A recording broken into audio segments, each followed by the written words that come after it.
Gilliard. I got so much motherfucking design on right now. Break it down, bring it back, make it clap. I got 3 old thoughts, new guap, wear that thing. Bitches on my line, and you know they come straight. Hold up, what it not, 45, stop it, cash like whoa. How you fucking with these hoes up? Pertama darah, yang kedua jantung, dan yang ketiga pembuluh darah. Materi inilah yang akan kita bahas pada video kali ini. Mulai dari yang pertama, yaitu darah. Darah merupakan suatu jaringan yang terdiri atas sel-sel darah. Darah terdiri dari beberapa komponen darah. Yang pertama itu ada plasma darah. Yang kedua ada sel darah merah.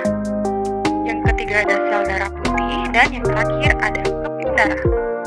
Sebelum kita membahas lebih jauh, mari kita cermati gambar dari komponen darah.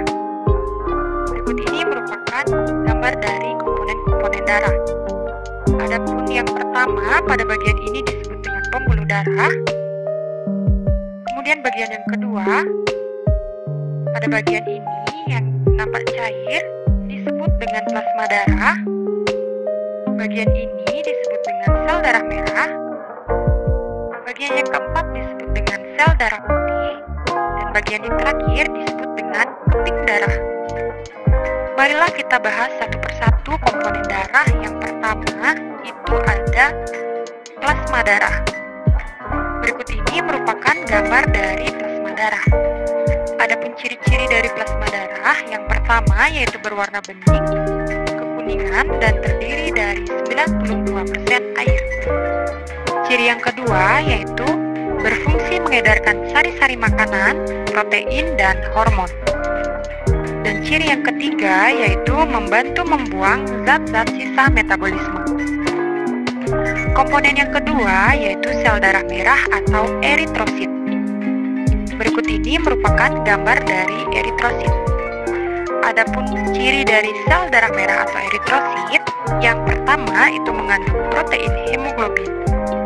Yang kedua, hemoglobin ini berfungsi membawa oksigen dan mengedarkan ke seluruh tubuh. Dan yang ketiga yaitu berfungsi mengangkut karbon dioksida dari seluruh tubuh untuk dikeluarkan dari paru-paru. Komponen darah yang ketiga yaitu sel darah putih atau leukosit. Berikut ini merupakan gambar dari sel darah putih atau leukosit. Adapun ciri-cirinya, yang pertama yaitu berperan melawan bakteri, virus, dan kuman penyebab penyakit pada tubuh. Dan ciri yang kedua yaitu membantu meningkatkan daya tahan tubuh. Berikutnya, komponen darah yang keempat yaitu keping darah atau trombosit. Berikut ini merupakan gambar dari trombosit. Adapun ciri-ciri keping darah atau trombosit, yang pertama yaitu membantu proses pembekuan darah dan penyembuhan luka. Dan yang kedua yaitu memperbaiki pembuluh darah yang rusak. Nah, ketika kalian terluka, keping darah inilah yang membantu proses pembekuan darah pada luka kalian sehingga tidak terus mengeluarkan darah. Selanjutnya, yang kedua yaitu ada jantung. Jantung adalah organ tubuh yang berfungsi memompa darah ke seluruh tubuh. Jantung manusia terletak di dalam rongga dada agak sebelah kiri. Ukuran jantung orang dewasa kira-kira sekepalan tangan, dan berat jantung orang dewasa sekitar 300 gram. Berikut ini merupakan anatomi dari jantung, di mana setiap bagian-bagian dari jantung memiliki nama serta fungsinya masing-masing. Jantung terdiri atas 4 ruang. Ruang yang pertama pada bagian ini disebut dengan bilik kiri.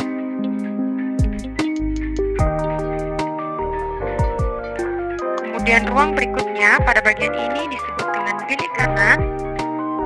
Ruang ini disebut dengan serambi kiri. Ruang ini disebut dengan serambi kanan. Kemudian bagian selanjutnya yang berwarna biru ini disebut dengan arteri paru-paru atau arteri pulmonalis. Kemudian Pada bagian ini disebut dengan vena paru-paru atau vena pulmonalis. Kemudian bagian yang selanjutnya, bagian ini disebut dengan aorta. Aorta merupakan arteri yang terbesar. Nah, antara ruang serambi dan bilik pada jantung dipisahkan oleh semacam sekat. Sekat ini disebut dengan katup jantung. Adapun katup yang dimaksud yaitu pada bagian ini. Ini merupakan katup jantung. Katup bagian ini disebut dengan katup tricuspidalis. Sedangkan katup yang ini disebut dengan katup bicuspidalis. Fungsi dari katup jantung yaitu agar darah dari bilik tidak bercampur dengan darah dari serambi. Materi selanjutnya yaitu tentang fungsi organ-organ peredaran darah. Berikut ini merupakan gambar dari peredaran darah. Nah, kalian bisa perhatikan pada gambar. Pada gambar yang berwarna merah merupakan organ peredaran darah yang kaya akan oksigen. Sedangkan organ peredaran darah yang berwarna biru merupakan organ peredaran darah yang kaya akan karbon dioksida. Yang pertama, pada bagian ini disebut dengan bilik kanan yang berfungsi memompa darah kaya karbon dioksida ke paru-paru.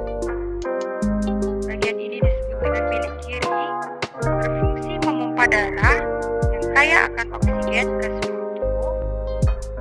Bagian ini disebut dengan serambi kanan yang berfungsi memompa darah yang kaya karbon dioksida dari seluruh tubuh. Bagian ini disebut dengan serambi kiri yang berfungsi memompa darah yang kaya akan oksigen dari paru-paru. Bagian ini disebut dengan vena paru-paru atau vena pulmonalis yang berfungsi membawa darah yang kaya akan oksigen dari paru-paru ke jantung.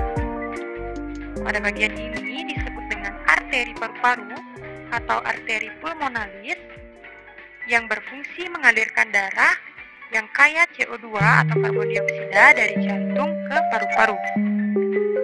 Materi selanjutnya yaitu yang ketiga ada pembuluh darah. Pembuluh darah merupakan saluran yang berfungsi sebagai tempat mengalirnya darah dari seluruh tubuh menuju ke jantung dan sebaliknya. Pembuluh darah ada beberapa macam. Yang pertama itu ada pembuluh nadi atau arteri. Yang kedua ada pembuluh balik atau vena, dan yang terakhir ada pembuluh kapiler. Pembuluh nadi atau arteri berfungsi mengalirkan darah keluar dari jantung. Pembuluh balik atau vena berfungsi mengalirkan darah masuk ke jantung, dan pembuluh kapiler merupakan pembuluh kecil yang menghubungkan arteri dan vena. Berikut ini merupakan perbedaan arteri dan vena. Pembuluh nadi berwarna biru dan pembuluh balik atau vena berwarna merah karena pembuluh nadi atau arteri kaya akan karbon dioksida, sedangkan pembuluh balik atau vena kaya akan oksigen. Adapun perbedaan yang pertama yaitu pembuluh nadi atau arteri tempatnya agak ke dalam permukaan kulit atau tersembunyi, sedangkan pembuluh balik atau vena tempatnya dekat permukaan kulit dan tampak berwarna kebiru-biruan. Kemudian perbedaan yang kedua, pembuluh arteri memiliki dinding pembuluh yang tebal, kuat dan elastis, sedangkan pembuluh vena memiliki dinding pembuluh yang tipis dan tidak elastis. Perbedaan yang ketiga yaitu pembuluh arteri denyutnya terasa, sedangkan pembuluh vena denyutnya tidak terasa.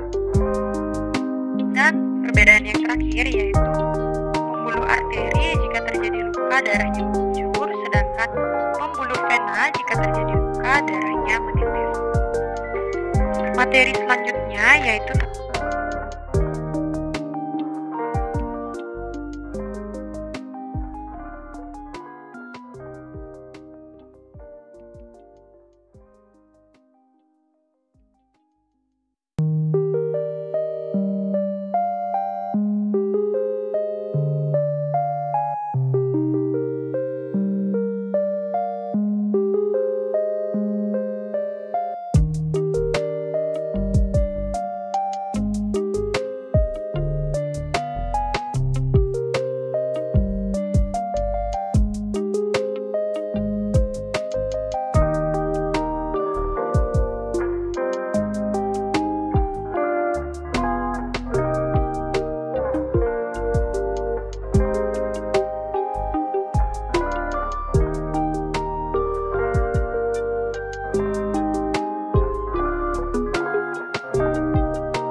kemudian melewati aorta, kemudian melewati arteri, menuju seluruh tubuh, kemudian ke vena, dan berakhir di serambi kanan.